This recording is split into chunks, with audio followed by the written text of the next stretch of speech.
My name is Glenn Torrance. I am 46 years old.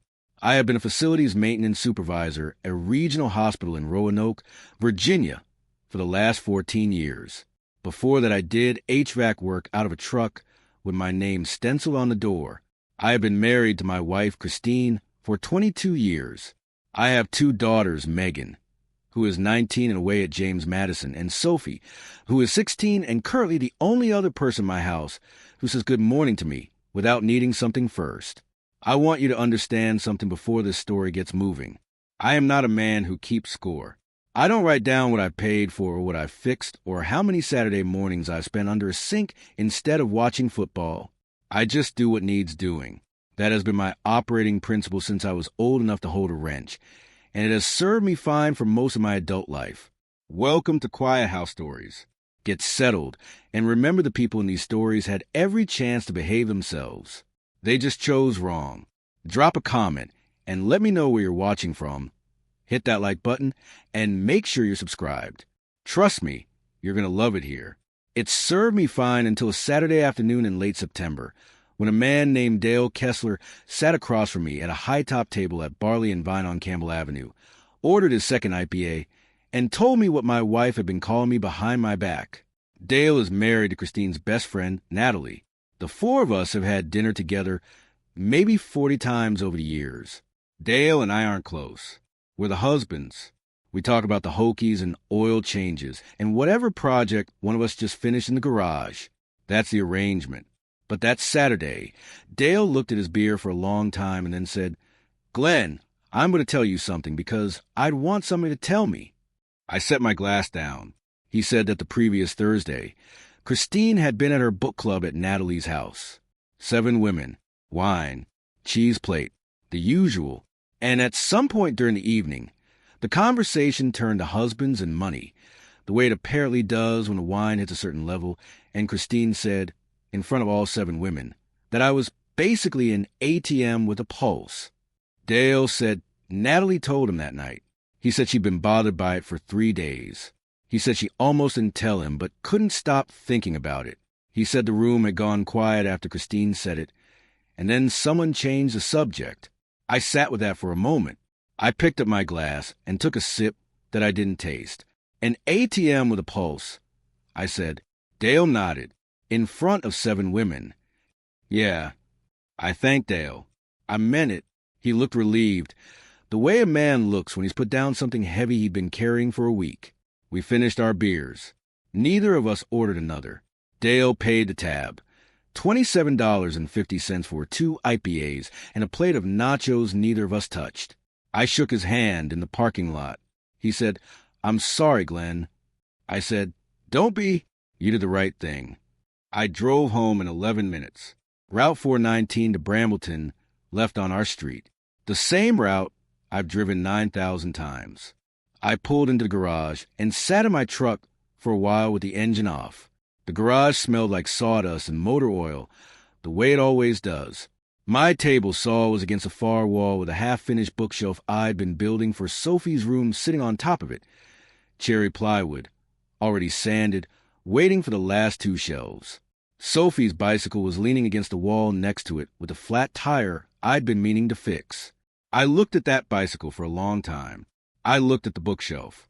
I looked at the workbench where my tools hang on the pegboard in the order I've kept them since we moved into this house in 2007. Everything in that garage existed because I'd put it there, maintained it, or built it. There's a kind of silence a man creates inside himself when something cracks but doesn't break. It's not anger. Anger would have been simpler. It's the moment when a number you've been carrying in your head, the running total of what you've given, what you've absorbed, what you've let slide, suddenly gets a name. And the name is worse than the number. Christine was in the kitchen when I came in. She was making spaghetti. The sauce was from a jar.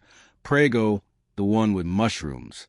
I know because I'm the one who buys it. I'm the one who buys most of what's in that kitchen, either by picking it up on the way home from work or by earning the money that pays for it when Christine does the shopping. She asked me how my afternoon with Dale was. I said it was fine. She asked if we watched any of the game. I said no.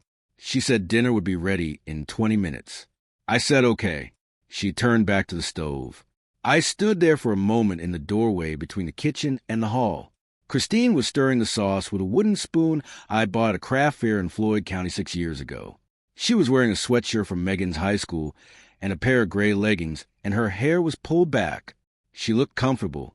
She looked like a woman who had no idea that anything had changed. I want you to take a second with that, because that's the part that stays with you.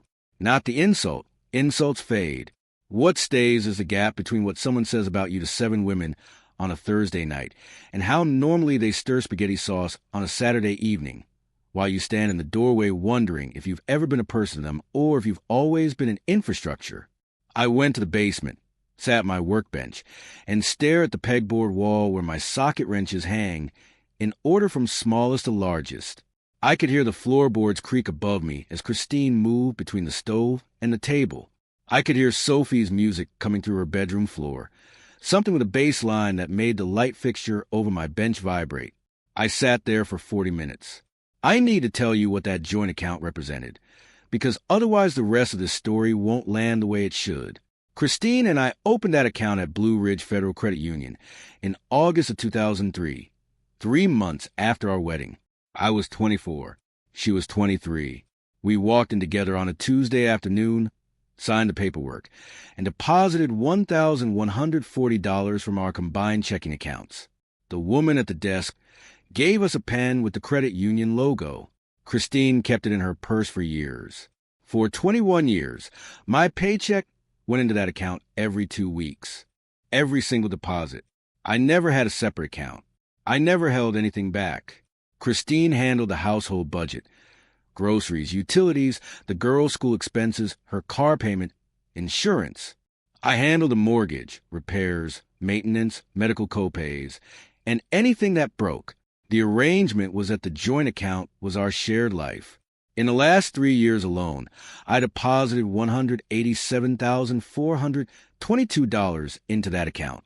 I know the number because I pulled statements the following Monday. That's gross deposits before taxes. My take-home was lower, obviously, but the money that passed through that account for my labor over 21 years was somewhere north of $940,000. I'm not a wealthy man. I'm a man who showed up to work every day for 2 decades and put every dollar into a shared pot because that's what I thought a marriage was. Christine works part-time as an office coordinator at a dental practice. She brings in about $1,400 a month. I have never once commented on the difference. Not once in 22 years. Because that's not what a marriage is about.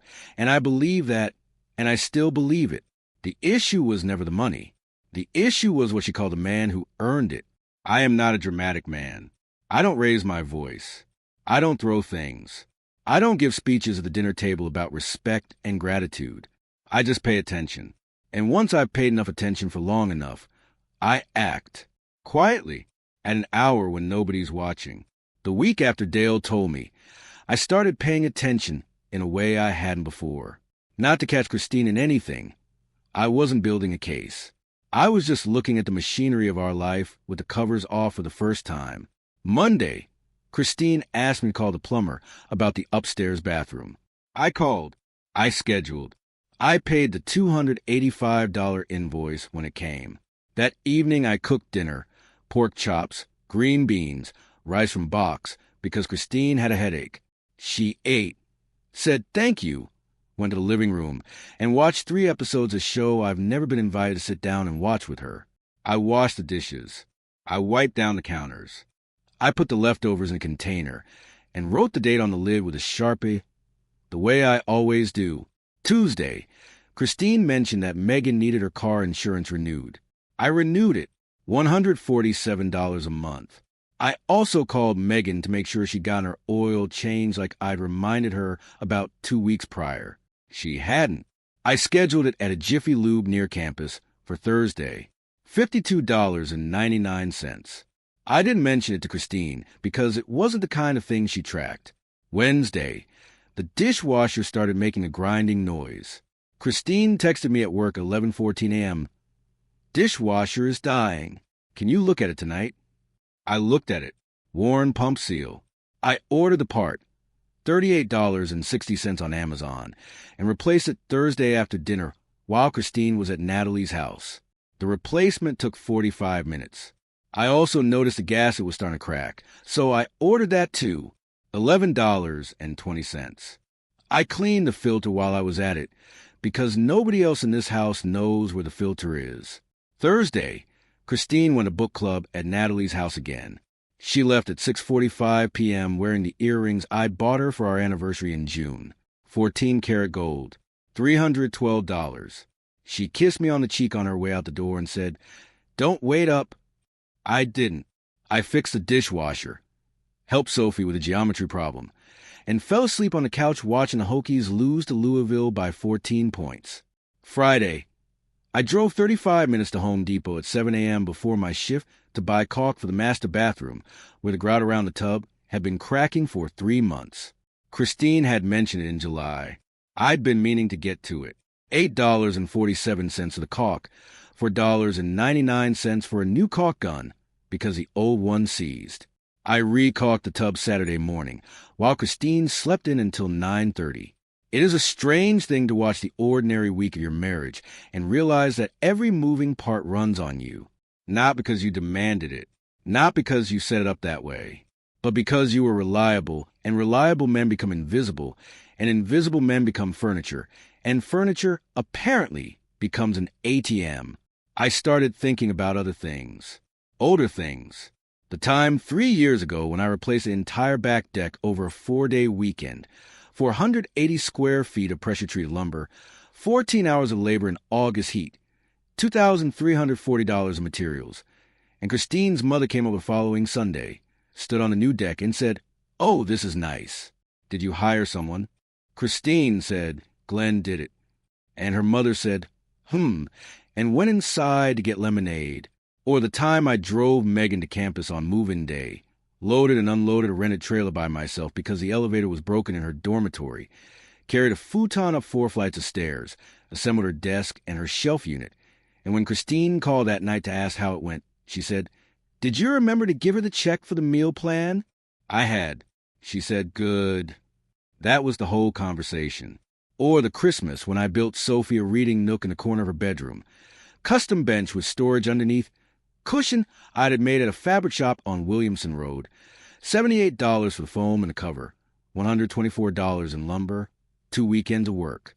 Sophie loved it. She sat in it every day for a year. When Christine's friend from work asked about it at a holiday party, Christine said we had some extra space in her room, so we did a little project. I built it with my own hands over 2 weekends, and she said I don't think she meant it cruelly. I think she meant it the way you mean when one person does the work and the other person lives in a house where it happened. But when you hear enough times for things you did alone, you start to wonder whether the person saying it even remembers who held the hammer.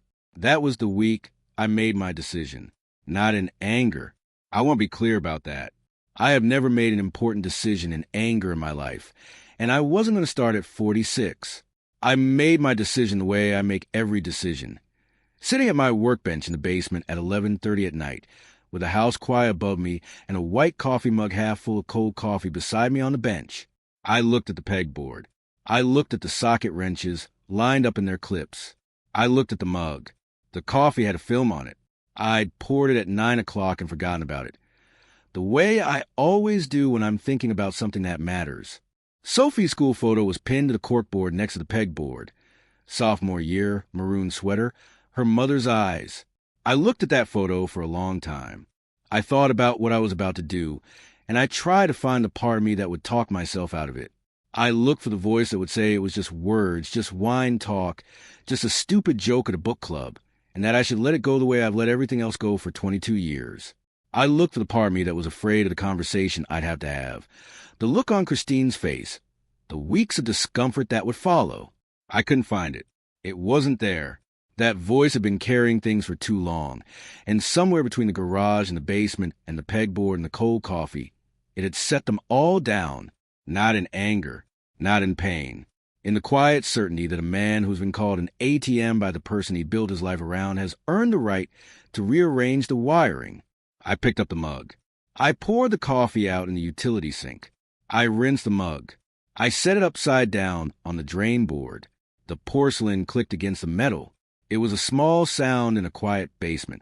It was also the sound of a decision that was finished. The next morning, Wednesday, October 9th, I drove to Blue Ridge Federal Credit Union. I arrived at 9:04 a.m. The branch had been open for 4 minutes. I sat in the parking lot for one of those minutes, then walked in. I told the woman at the counter. Her name was Deborah. She'd been there for years. She remembered me, that I want to close a joint account and open a new individual account in my name only. Deborah looked at me. She didn't ask why. She'd been working at that credit union for over a decade, and she'd probably seen 100 men and women sit down at her desk and say some version of the same thing. She pulled up the account on her screen and said, "Okay, Mr. Torrance, let's get that started." There is a moment in a quiet man's life when the smallest administrative act becomes the loudest thing he's ever done. Closing a bank account takes 11 minutes. You sign 3 forms. You confirm the balance. They issue a cashier's check or transfer the funds. Deborah printed each form and turned it toward me and pointed at the signature line with a pen that was not the pen from 2003, but looked almost the same. I signed all 3 without reading them because I'd already read everything I needed to read in a manila folder at my workbench the night before. It is the most mundane thing in the world, and it is also the most permanent thing I have ever done while sitting in a chair. The balance that morning was $4,211.37. I transferred the full amount into my new individual account. Deborah asked me if I wanted to add any authorized users. I said no. She printed the confirmation. I folded it once, put it in my back pocket, and walked out. The whole thing took 11 minutes. I drove to work. I parked in my usual spot, 3rd row, near the maintenance entrance, the same spot I've parked in for 14 years. I sat in the truck for a minute with the confirmation receipt in my back pocket.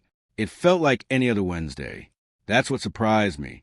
I thought I'd feel something dramatic, relief, guilt, adrenaline, something, but I just felt like a man who'd done what needed doing and was now going to go replace a ceiling tile. I did my shift. I replaced a tile in the radiology wing. Water damage from a leaking fitting 2 floors up that I'd flagged in a work order 3 months ago. I fixed a stuck pneumatic door closer on the 3rd floor. I adjusted the thermostat calibration in the outpatient waiting room because the nurses said it was running 4 degrees cold, and they were right. It was. At lunch, I sat in the break room. Turkey sandwich, apple, thermos of coffee. Ray was there. He was eating leftover chili from a Tupperware container and reading something on his phone. "You look different," he said. I looked the same. "Nah, you look like a man who did something before 10 a.m. that's going to matter after 5 p.m.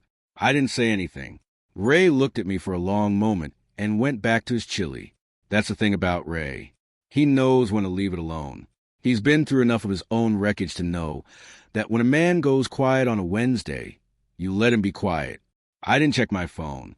Christine's first call came at 2:47 p.m. Her grocery card had declined at Kroger. Register 6. She'd been buying things for a dinner party she was hosting that Saturday. Wine, a brisket, 2 bags of fingerling potatoes, imported cheese. The total was $137.42. The card came back declined. She tried it again, declined again. She called me 4 times between 2:47 and 3:15. I was up on a ladder replacing a ballast in a fluorescent fixture in the east corridor. My phone was in my locker. I didn't see the calls until 3:40. By then, she called 9 times. By the time I clocked out at 4:30, the count was 14. I called her back at 4:38 from the parking lot. "Glenn, what is going on with the account?" she said. Her voice was tight, not panicked. Tight, the way a person sounds when the machine they've been relying on doesn't respond to the button. "I closed it," I said. Silence. "You closed the account." "This morning." "I opened a new one." "Individual." "You, Glenn, we've had that account for 21 years. "I know." "Why?" "There is a particular kind of restraint that doesn't come from patience. It comes from having already decided. I had already decided. I had decided on a Wednesday night in my basement, looking at cold coffee and socket wrenches and my daughter's school photo. The conversation in the parking lot wasn't negotiation. It was a notification. Because I found out what you called me at Natalie's house, I said, in front of 7 women. The line went quiet. Dale told you, she said. It wasn't a question. Yeah. Glenn, I was joking. It was wine talk. Everyone was saying things about their husbands. It wasn't. An ATM with a pulse. I said, that's what you said. Glenn, I'm going to come home. We're going to sit down. And I'm going to tell you what's going to be different. I hung up. I sat in the truck in the hospital parking lot for 3 minutes after that call. The engine was running. The radio was off. I could see the maintenance entrance and the dumpsters and the row of employee cars and the late afternoon light on the Blue Ridge in the distance. It was October in Virginia, and the mountains were turning. And I was looking at them without seeing them because I was thinking about the look that was going to be on Christine's face when I got home. I wasn't dreading it. I wasn't looking forward to it. I was just aware that in about 40 minutes, I was going to sit across from my wife at the same kitchen table where we've eaten 9,000 meals and tell her that the financial architecture of our marriage had changed permanently, and she was going to have to sit with that. I pulled out of the lot at 442. Route 419 again.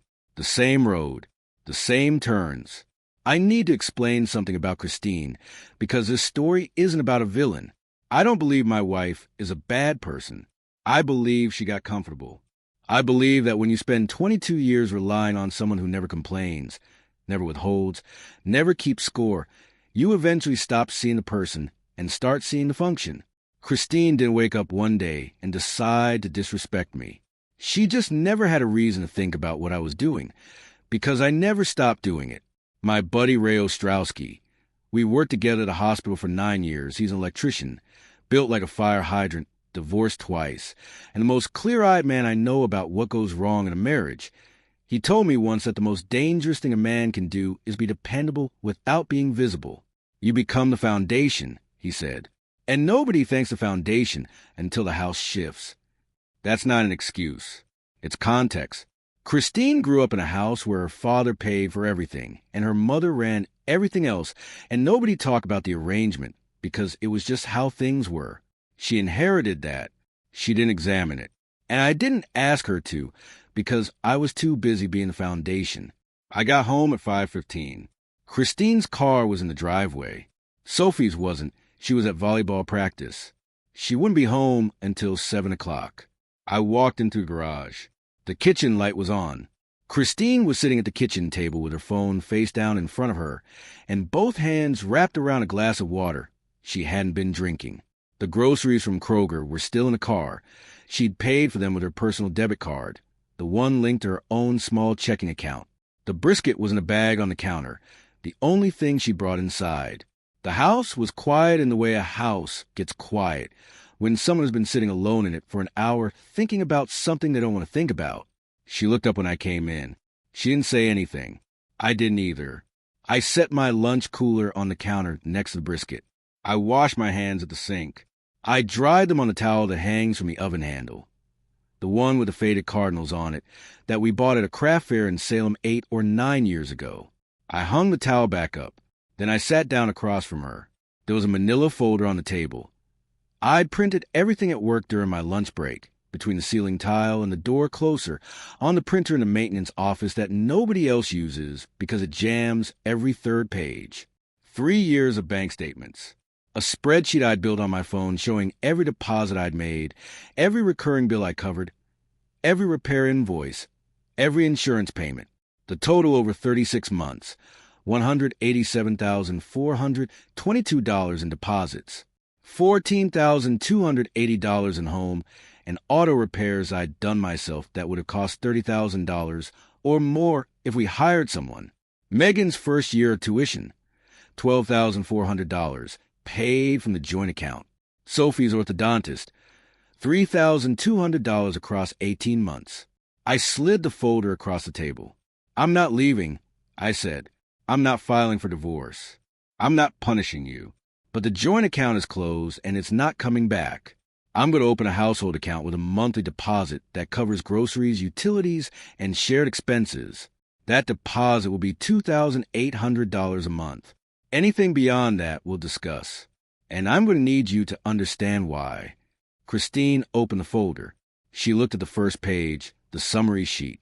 She looked at the second page, the monthly breakdown. She turned to the third page, which was a repair log. Every repair I'd done in 3 years, listed by date, with estimated contractor cost beside it. Bathroom faucet replacement, October 2021. $0 paid, $340 estimated if hired out. Water heater replacement, March 2022. $189 for the unit from Lowe's. $1,100 estimated if hired out. Garage door spring, June 2023. $47 for spring. $375 estimated if hired out. The list went on for 2 pages. She didn't say anything for a long time. The refrigerator hummed. The brisket sat on the counter, slowly warming to room temperature in its plastic bag. "I didn't know it was this much," she said. "I know you didn't." "Glenn, I didn't. That's not how I see you. It's what you said." It was stupid. It was a stupid thing to say. It was. She turned back to the monthly deposit column. I watched her eyes move down the numbers. For $1,812 on the 15th. For $1,812 on the 30th. Month after month after month. Then the outgoing column beside it. $147 for Megan's car insurance every month. $285 for the plumber. $38.60 for the dishwasher part. $312 for the earrings she'd been wearing to book club. $52.99 for Megan's oil change that Christine didn't even know about. $8.47 for caulk. 100 small numbers that added up to a life I had been quietly funding while being quietly reduced to a machine that produced it. "The earrings," she said. She touched her ear. She wasn't wearing them. "Glenn, I don't need you to feel guilty," I said. "I need you to see me. That's all this is." She closed the folder. She put her hands flat on the table, one on each side of it, and looked at me. Her eyes were wet, but she wasn't crying. Christine doesn't cry easily. That's one of the things I've always respected about her. "I see you," she said. "Then this will work." The dinner party that Saturday didn't happen. Christine called the guests on Thursday and said we had a family scheduling conflict. That was true in a way. We were rescheduling the terms of our marriage. The next 6 weeks were the quietest our house has been in 22 years, and I don't mean that as a bad thing. I mean it the way you mean it when a machine that's been running loud for years suddenly gets the part it needed and goes smooth. Christine opened her own checking account the following Monday at the same credit union. Deborah helped her. I know, because Deborah mentioned it to me when I came in on the 1st of November to make my deposit. She didn't say anything about the situation. She just said, "Your wife came in." She was very polite. That was Deborah's way of telling me she understood. Christine asked me to sit with her that Tuesday night while she built a budget for the first time in her adult life. We sat at the kitchen table with a laptop and a legal pad and 2 mugs of coffee and went through everything line by line. Her phone bill, $89 a month. Her car insurance, $164. Gas, roughly $140. Personal expenses, haircuts, clothes, the occasional lunch with Natalie. She guessed $200, but when we looked at her bank statements, it was closer to $340.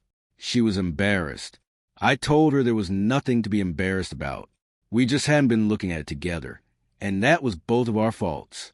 The first month was hard.